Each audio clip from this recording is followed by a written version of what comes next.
Kembali lagi bersama kami di program Potter Special Podcast. Bang, kita tahu bahwasanya by data di internal kepolisian juga, data yang kami peroleh juga, bahwasanya tingkat kriminalitas di Kota Makassar, khususnya aksi geng motor, tawuran, demo berair ricu itu jika dibandingkan tahun-tahun sebelumnya ada penurunan yang kesannya signifikan. Kira-kira metode apa yang abang lakukan selaku pimpinan kepolisian di Kota Makassar sehingga bisa meminimalisir aksi-aksi yang melanggar hukum ini, Pak? Oke, jadi ada satu yang menarik bagi saya, sehingga sesuatu yang menarik ini mengeluarkan ide saya bagaimana saya cara mitigasi pencegahan terhadap kriminalitas. Saya pernah dinas di Sumatera Utara. Medan ya, Bang? Medan. Sama-sama keras ya, Makassar. Sama-sama keras. Medan Makassar. Medan, Jawa Tengah. Jawa Tengah. Dua kota besar saya sudah pernah. Medan dan kota besar Semarang. Semarang. Nah, saya di Jakarta saya pernah. Iya, Bang.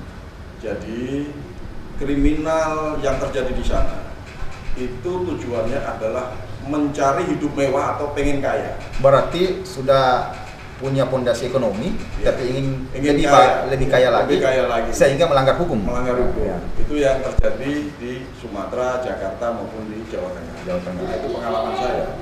Dan saya masuk sini, ini saya sempat heran ini. Kok di Makassar ini orang melakukan kriminal hanya karena pengen bisa makan. Nah, di situ saya mencoba mencari akar permasalahannya. Oh, berarti ini satu, anak-anak yang putus sekolah. Kedua, berarti ini untuk cari pekerjaan aja mereka kebingungan. Nah, sehingga apa? Waktu kosong tenaga yang lebih itu digunakan untuk tawuran, untuk berbuat kejahatan karena perutnya lapar. Balapan liar. Nah, balapan liar. Dari situ saya mengambil konsep pencegahan. Saya ingin merekrut anak-anak ini. Akhirnya pada tanggal 20 bulan 1 Direkrut, bukan ditindak, direkrut. Saya rekrut. Iya. Saya rekrut. Saya kumpulkan mereka. Dan ternyata mereka sebenarnya pengen baik. Mereka itu pengen baik, cuma tidak tahu arah menuju baik itu nggak tahu. Nah, inilah tugas pemerintah dalam hal ini kepolisian dan pemerintah kota didukung oleh Pak Dandim waktu itu. Kita kumpul di situ, kita deklarasi, kita hentikan kriminal, kita hentikan tawuran, kita hentikan kejahatan-kejahatan yang lain, bersama-sama kita memerangi itu. Tentunya mereka juga kita berikan solusi. Bagi yang putus sekolah, Pemkot menyiapkan kejar paket A, B, C. Nah, ini yang menarik, Bang. Berdasarkan pengalaman kami, saya pribadi, Bang, ini terkadang pemerintah setempat melakukan pelatihan-pelatihan apa dan sebagainya, tapi setelah pelatihan selesai mereka kembali tawuran.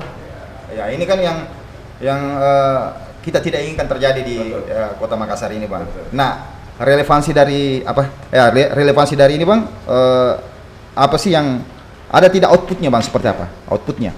Jadi setelah kita komunikasi sama wali kota, ternyata Pak Wali Kota support sekali. Bahkan beliau menyiapkan lapangan pekerjaan.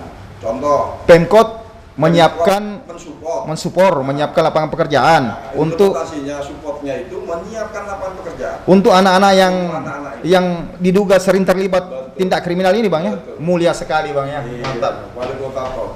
Mantap, Wali Kota mantap. Makassar toh. Ide dari kepolisian, ya. Ide Dari saya, kepolisian. tapi disambut baik oleh Pak Wali Kota. Pak Wali Kota, ya. Lanjut, Bang. Contoh, di Kota Makassar ini ada 153 kelurahan. Itu setiap kelurahan punya satu pemadam kebakaran. Dan satu pemadam kebakaran itu butuh 6 orang operator. 6 orang operator. 6 orang Di operator. setiap Yang membutuhkan Di tenaga kebakaran ini butuh anak-anak. di setiap kelurahan. Di setiap kelurahan. Dikali 154, itu hampir kurang lebih 600 orang. 600 orang. Itu baru satu lapangan pekerjaan Subhanallah. sebagai operator pemadam kebakaran. Pemadam kebakaran. Tertampunglah mereka. Ada lagi, Pak Wali Kota menyiapkan pelatihan cuci motor. Nah, kita siapkan pelatihan itu dan kita siapkan juga lahannya untuk praktek kerja, sehingga hasilnya dari cuci motor itu bisa dinikmati sama anak-anak yang biasanya melakukan ini. Jadi mereka yang dulunya antara lorong A, lorong B tawuran, Ya, abang buat komunitas seperti itu, mereka ketemu di dalam, Ya. tidak lanjut tawuran bang. tidak lagi. Pada saat dia ketemu tidak lanjut tawuran Enggak bang. lagi. Bisa dilihat, Iya, bisa iya. dilihat di Kota Makassar, boleh ditanya sama warga Makassar. Iya, Bang. Dan satu hal lagi yang paling menarik, ketika mereka sudah terlanjur dalam pembinaan kepolisian dalam hal ini, mereka pernah melakukan kejahatan, keluar kita tampung lagi. Keluar kita Ditampung tampung lagi. kita Ya. masukkan jadi kelompok kita juga, supaya apa? Mereka tidak mengulangi perbuatannya. Tadi namanya apa itu bang? Batalion 120. Batalion Kenapa 120. saya kasih nama Batalion 120? Batalion itu sebagai kebanggaan aja. Itu satu. Yang kenapa tanggal nama 120? Karena saya deklarasi waktu itu bulan 1 tanggal 20. Bulan 1 tanggal 20. Sekarang tercatat ada berapa anggota di Batalion 120 ini bang? 3.000 lebih, hampir 4.000. Subhanallah, 3.000 lebih bang 3.000. dari berbagai kawasan yang ada di Iya. Kota Makassar. Iya. Ini pada saat deklarasi ini saya masih ada videonya. Iya siap bang. Bisa saya lihat bang videonya bang?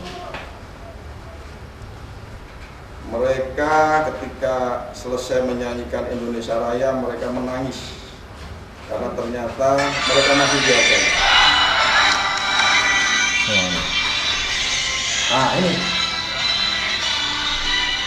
3.000 lebih bang ya pelaku Yang kriminal selama ini di bikin ribut. bikin ribut di Kota Makassar, dibentuk dalam satu komunitas, dibimbing, diberi pelatihan dan diberi pekerjaan. Ya. Ini patut menjadi contoh bang daerah-daerah lainnya bang. Iya.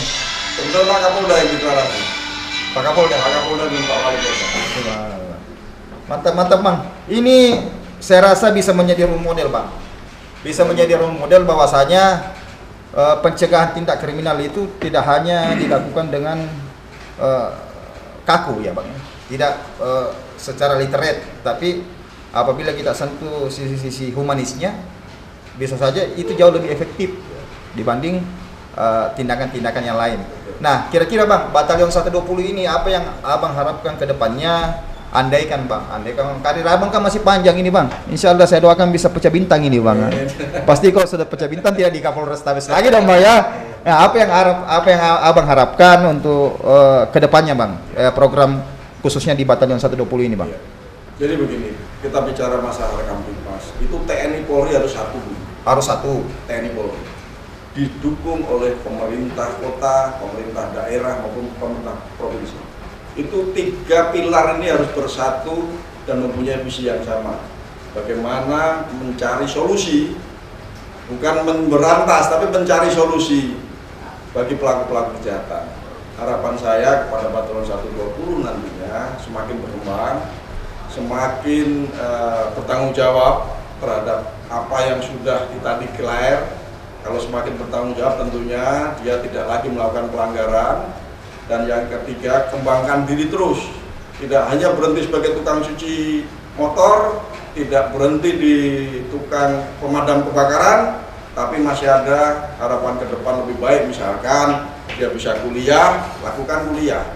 Karena kemarin saya sempat menyinggung ke Pak Wali Kota, kita akan siapkan wadah bagi anak-anak yang masih kuliah ini, kita upayakan gratis nantinya. Difasilitasi kuliah dengan gratis bang ya? Masya Allah. Jadi selain solusi untuk membuka lapangan kerja, adik-adik ini yang punya niat untuk melanjutkan pendidikan di jenjang universitas, Ya. itu bisa Kita diakomodir ya bang ya? Iya. Itu bisa diakomodir. Kita siapkan. Nah, subhanallah, banyak sekali hal-hal yang positif bang. Saya podcast ini saya yakin bisa menjadi penyemangat juga ya kawan-kawan aktivis yang bergerak di bidang sosial di luar sana, minimal bisa berpikir untuk melakukan hal-hal yang sama, khususnya pemerintah Kota Makassar. Kalau misalnya supportnya hasilnya seperti ini ya ditambah lagi lah. Ya. Bang, seiring perkembangan zaman ya, abang sudah bentuk tadi Batalion 120. Nah, kita lihat fenomena baru yang terjadi di kota-kota besar. Saya yakin di Makassar juga bisa saja ada, ya saya doakan mudah-mudahan tidak ada bang.